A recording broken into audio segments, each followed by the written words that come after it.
Hi guys, this is Meg at Chasing Retro, and I have a small haul to share with you today. I went to Goodwill this past weekend, and it's probably been a year since I've set foot in a Goodwill store. Just because I kind of got tired of the rising prices that I was seeing there, and also just the lack of junk journal type items at my local Goodwills. I know some Goodwills near you might be very different. I see a lot of you haul some pretty awesome stuff at your Goodwills, but here I feel like where I live, Goodwill mainly focuses on electronics, kitchen items, and clothing. Not a lot of paper. But I did go in because my husband was looking for some music. He was especially looking for, 2 or 3 artists that he was on the scout for. So I just popped in with them, and I did see that they had a fairly good selection of vintage books in the children's area, and I picked up 3 of them. Actually, 2 are vintage, 1 is not, but I grabbed it because I thought I might put it in my shop. I know a lot of you are huge Mary Engelbreit fans, and I've never seen this particular book before, nor had I ever seen a Mary Engelbreit book in this great shape. So this is one of the vintage books that I picked up. It's Marigold Press, and I'm assuming it's 80s, probably 1980s. The cover's cute, but it's a little faded, but the pictures inside, I loved how detailed they were. Let me show you some more. They're just so adorable, just little kids. It reminds me of me and my friends in the neighborhood. We were just always scheming up something together. This little girl has a pet owl, evidently. The little kid drew his numbers on this page, but I think that's cute. And he avoided the artwork, which is also cute. Like I said, there's some scribbles, but I plan to mainly use this for the illustrations, so I do not mind that at all. Look how cute she is. And I love children's book images with balloons in them. I don't know why. I love the colors and the whimsy of those illustrations when I see balloons, especially on a book cover. I have to have the book.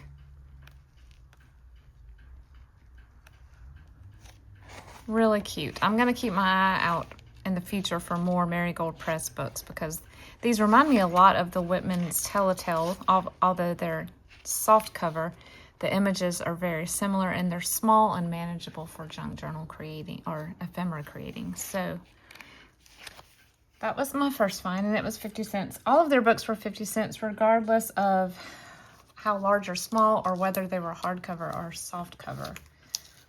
Here is the stickers coming off. Evidently, this book was originally at Sam's because there's a Sam's sticker on the back. Do y'all have Sam's near you? I'm assuming that's nationwide. It's the wholesale store for Walmart Corporation. I'm assuming everybody knows what it is, but I don't know. I don't assume anything because I've lived in the South most of my life. Words to Live by Mary Engelbreit. And it still has the dust jacket, so it was probably given as a gift and just sat on somebody's shelf for years and years. And the pages are glossy, but so many of her illustrations are in here. I cannot get a straight answer on whether or not you're able to use Mary Engelbreit items in journals that you sell. I don't think you are. So for that reason, I've just kind of steered away from using her illustrations. But I know many of you make them for friends and relatives and for yourself. So I'll share this in my shop for sure. There's lots of good imagery in here. And even the backgrounds of the pages are cute with this pastel plaid. Really cute. Pretty good size book. And then the last one has some water damage / mold. So I will be salvaging the pages out of this and tossing the cover probably, sadly, because the cover is adorable. It would make a cute glue book. But because there is just this all around the edges, I would just hate to make a glue book or any journal that has mold. There's even a little bit right here. It's just very heavily water damaged. This is not Richard Scarry, but the images reminded me of his stuff. Tibor, oh, okay. That guy. I'm not going to try to pronounce it. I'll say it wrong. So yeah, I like his artwork too. I did not realize that when I was in the store. I was just hastily grabbing it and realized this is worth 50 cents. Let's get it. But I just love anthropomorphic animals, as I think we all do if we're junk journalers. But I had to grab this one. There's a lot of monotone or duotone illustrations, but every other page appears to be full color. So look how cute, an Easter tree. I like how their eyes are so like slanted, like ovals, you know, they're not round. Well, except the bear. They just look hyper excited because of their eyes. Oh, that's a shame. Somebody colored on that fox. Maybe it was the same kid that drew his numbers on the last book. So some of these images are too big for ephemera, but you can use it as a page, or you could also, this is a nice square shape, so I'd probably turn this into an envelope because these types of pages fold well and they hold up to envelope usage. So if you ever see this one, it's worth it. It's cute. All right, so those were my 3 books from Goodwill. Let me show you what I found at my craft reuse store this week. I bought more than I normally do just because I found more than I normally do. Let's see. Okay, the first thing I found, and I've sort of condensed these because I had lots of different little Ziploc bags that were just in the way, so I condensed some to smaller ones. Someone had this kit, and it had printable directions that looked like they were printed from the internet. I threw those away because I don't plan on making any more. This is very tedious, and I am just thankful someone has already done the work for me. I will just enjoy the benefits of their work. These are very 3D, very, what's the word I'm looking for? Substantial cardstock. So they will hold up probably well enough to go on a cover. But, no, get down. My cat has started scratching my crafting chair, so I'm having to fuss at her when she does that. Some of them are duotoned, but I really like the single tone the best. And there's several different colors in here, somewhat muted colors. And then there's some really tiny ones that will be very useful as well. And lots of pre-cut leaves also. So that was $2. I thought that was worth that. Worth that in the amount of hours spent on it for sure. I very rarely come across paper flowers at the craft reuse store. I think they get taken as soon as they're put out. So I was very shocked to find that, as well as these 2 boxes of paper flowers. These look like the Prima brand. They're just in these little cases. I think I don't work there. I'm just a volunteer. I think they have these boxes to put things like this in when people say donate a gigantic grocery bag of something. They just look so much more nice in these, and you can see everything you're getting too. So I'm actually going to hold on to these boxes and keep them for Happy Mail packaging because they keep things from being crushed. But these were something that I was happy to see because I'm always looking for more paper flowers. I love to use them. I use them very liberally, especially in these Heidi journals, because flowers are mentioned so much in the story. I have flowers everywhere in these journals, and so I was happy to find these.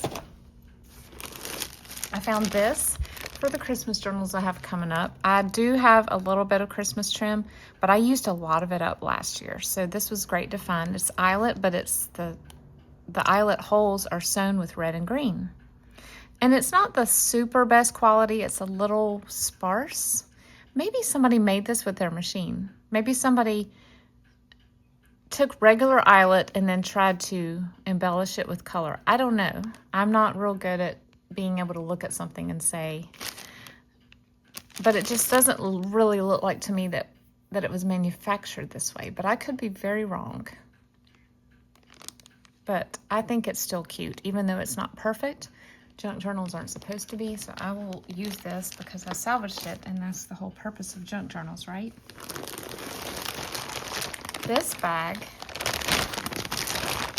was so very similar to the vintage 70s Sears trim that I have, except mine I have bright yellow already in my stash, but it has tassels coming down. This one is just the loops. And so I thought this would be perfect for journal edging. The tassels are great, but they're just a little much. They add a little bit too much bulk and weight to the page edges. It's more like what you would see on a pillow or a drapery, but this one is a lot more conducive to journal edges. So found that, and they also had an ice blue, but I left that. I didn't want to take everything, you know. I try to leave things that I know I'm not going to use or may not use for someone else to get as excited about as I do. So they had a beautiful ice blue, but I left it behind and just got the pink. I was talking to my daughter this weekend. I'm thinking about putting together, and this, as you know, this takes time. It will probably take me an entire day, and I'll lose a day of journal making if I do this, but I was thinking about putting together some color-themed embellishment grab bags. And obviously, I'll do pink because I have a lot of pink trim and things like that. Let me know if that'd be something that you'd be interested in. Like if you are looking for a particular color, pink or blue or white or cream. I've got more than enough to share. And this is another example. I will never use all of this, but look how unique. I don't think it's vintage, but it is crocheted lace with tons of buttons attached to it with rickrack. I couldn't believe it. Originally, it was $11.99 a yard. And then it was marked down to $17. That doesn't make sense. I'm not sure what's going on here. This looks like the sale price, but that's less. I don't know if this is, it looks kind of like old Michael's. But then again, I don't know. Maybe it's Joann's. Y'all let me know if you recognize this brand, Expo International, or if you've ever seen this in a store. I don't know where it came from, but oh my goodness, how cute would this be on the edge of jeans or a jean jacket sleeve? But of course, for journals, it will add weight and bulk. You could always put things like this on the bottom edge of a page so it would hang out the bottom of the journal and not be quite so hard to make the page turn. But I will be putting some of this in the pink embellishment packages that I do. I'll probably do pinks first because I think I have more of that. I found this fabric and it is very boho. It's like the faux patchwork print and it has purple in it, which was very unique. But when I showed my husband, he said, it kind of gives me Christmas vibes. And I was like, you know what? Me too, despite the purple being on here. This looks kind of like holly. And so I thought maybe I'll do a boho Christmas journal this year among my other more traditional Christmas journals, just for someone who might prefer these earthy tones. We'll see. I don't know.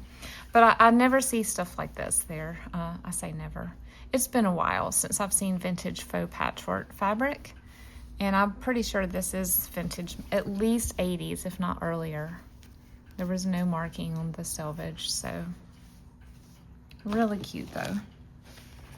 I found this paper pad. The way they price their paper pads is if it's 8x8 or under, it's $3 a pound. And if it's above 8x8, it's $5. So all their 12x12 pads are $5, regardless of how many pages are in them. Sometimes it's not worth it because there's, half the pages have been torn out. But this one, a few pages have been torn out, but it ended up only being $1 because of weight. So I thought it was worth $1.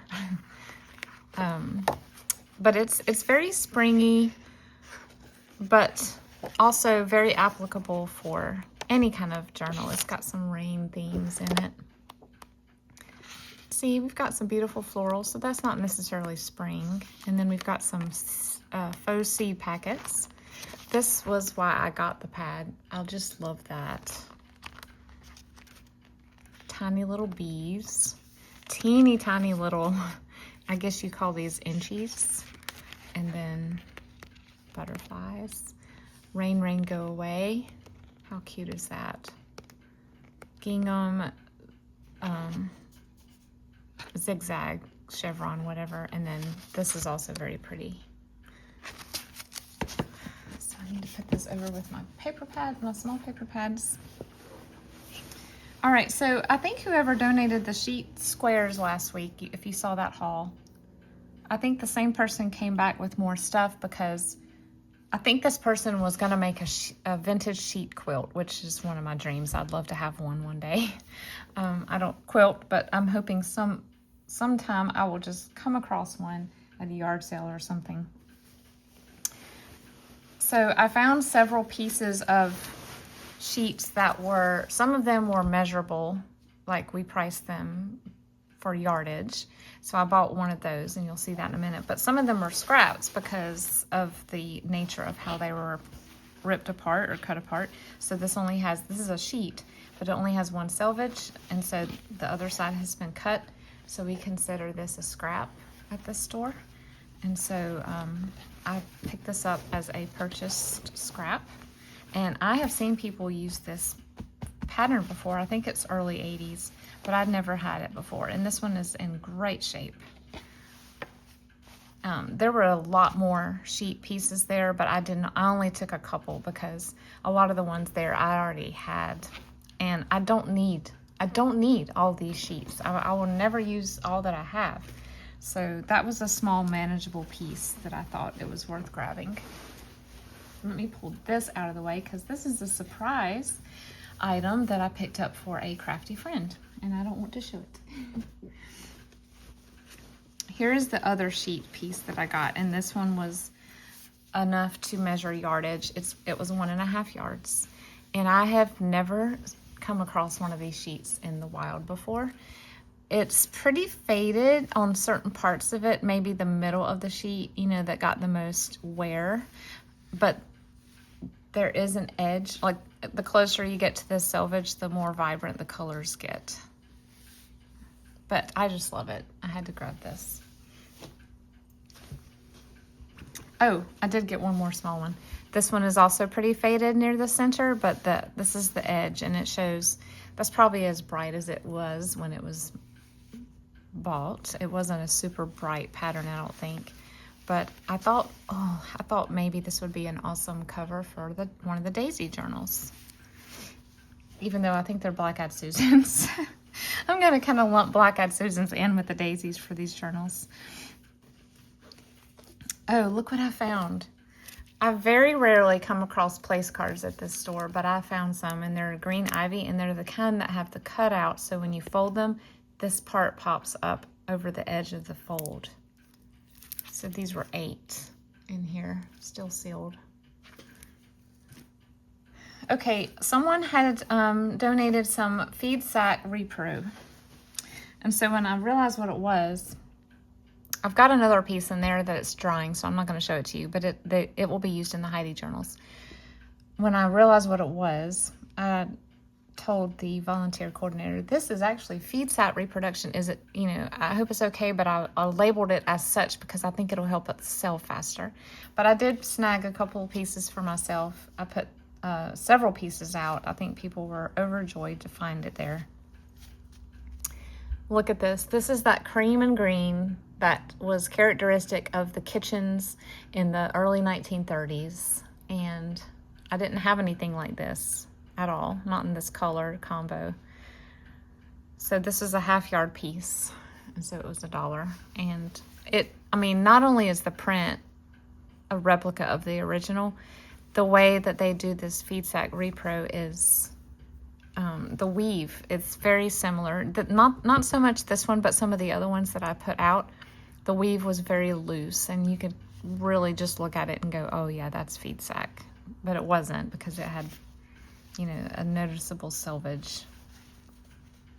But I've never seen FeedSat Repro at this store before. So I was excited, and I know the customers would be as well, and I'm very thankful for the person who donated it.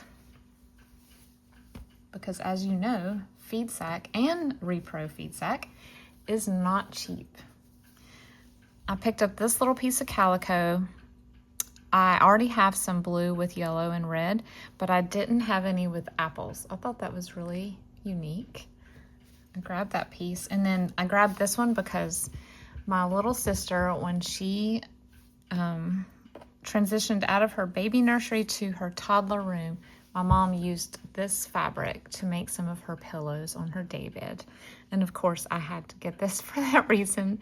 I'm a sentimental at heart through and through. And so I saw this and I said, oh yes, have to get this. This will probably go in the house and home journals because it's very cozy and homespun looking. So that was my quick haul. Now to give you an update on the Heidi journals. They are, let's see, 5 of them are decorated.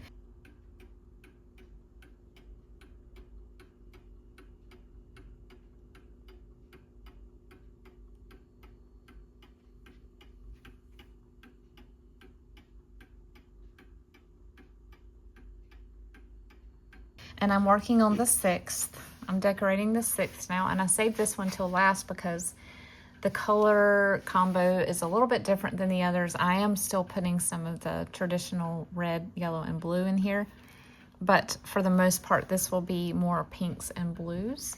So I wanted to do this one last to sort of clear my mind of all the other colors that I've been working with. A Heidi cover will be over this, by the way. It's not going to be that, but the color of the book and the size of the book lended itself to this. So that's why I did that. But all of the other journals have been decorated. They have beads on their signature strings. They have all the pockets and tuck spots. They have all the trim on the edges. All the little fussy cuts have been glued down to decorate blank pages. The only thing I have left for those is attaching the closure, if I decide to do an attached closure, and adding the, if I decide to add tassels or charm dangles, you know what I mean, the charm tassels. Not really sure what I'm going to do yet. I actually did not punch the holes to attach tassels before the signatures were sewn in, which was an oversight on my part. I can still punch a hole. It's just more difficult with the signatures in place. But you know, I'll have to add those things, those 2 things, and then I will be adding in all of the ephemera, and I'm still working on, I've made a lot of ephemera, but I still have this huge pile here of images cut from the books, and so I will be working on just ephemera by itself after I decorate this last one. I hope, I am going to tentatively say that these will be done next Sunday night, which is 6 days from now, which would be the 19th. That is tentative. Things may change. I don't really know what my week looks like yet. It is a little bit busier than last week, but I do hope to have some uninterrupted crafting time this week to get these done. Also, working on ephemera like the cards and tags, I can do that sometimes if my family wants to watch a movie in the evenings. I can bring it with me on a TV tray. So I'll try to do that when I can. But yeah, these are turning out so cute. I really did not expect to be enjoying working in them as much as I have. These have just been a blessing to work on. Heidi, the story of Heidi is just precious. There are just so many beautiful themes in it. There's the theme of redemption, forgiveness. As you know, the story of the prodigal son is read, and it sparks a softening of the grandfather's heart, and he returns back to God and goes to church with Heidi, and she changes the life of her grandfather as well as Peter's grandmother, who has been sort of housebound for many years and had no joy left in her life, and Heidi brought joy back. And of course, Heidi befriended Clara, and that friendship was an unlikely friendship, but it was really beautiful to watch that unfold, because Heidi sort of gave Clara courage and optimism and tenacity that she had lost, or it was being suppressed, if you will. And so Heidi was sort of her encourager. Heidi's just a little bright spot wherever she goes. And it's just been really fun to bring the best part of this story to life through these journals. I've read the book several times, but for some reason, sometimes if you make a journal from a book that you've read, the story comes alive again over for you in a new way. And I can't really describe it. If you've ever made a journal from a literary theme, or even a biblical theme, it tends to do that. It sort of comes to life again in a new way, in an artistic way, and it sort of stirs the heart and the emotions all over again. So it has truly been a blessing to work on these for you guys who have requested these. So thank you for allowing me to make them. I hope all of you have a wonderful start to your week, and I hope that you have so much fun creating in your craft rooms. I'm a little bit behind watching what you guys are up to, but feel free to share in the comments. And I tend to get distracted when I have junk journal videos on in the background. Sometimes I'll just listen to things that I don't have to look at. But I do try to find a little bit of time each evening to sit down and just look through and see what you guys are crafting and creating. So exciting. What a beautiful time of year, too. It's time to start turning more indoors focused and focusing on making our homes more beautiful and cozy for our families. And that's when I feel like the best crafting happens, in the fall and winter, because you're sort of holed inside with your loved ones, and you're making things beautiful inside, even though it becomes gray and dull looking outside. I feel like I'm just being super sappy today, but thank you for listening to me babble on. I hope you guys enjoy your day, and I'll see you next time. Bye.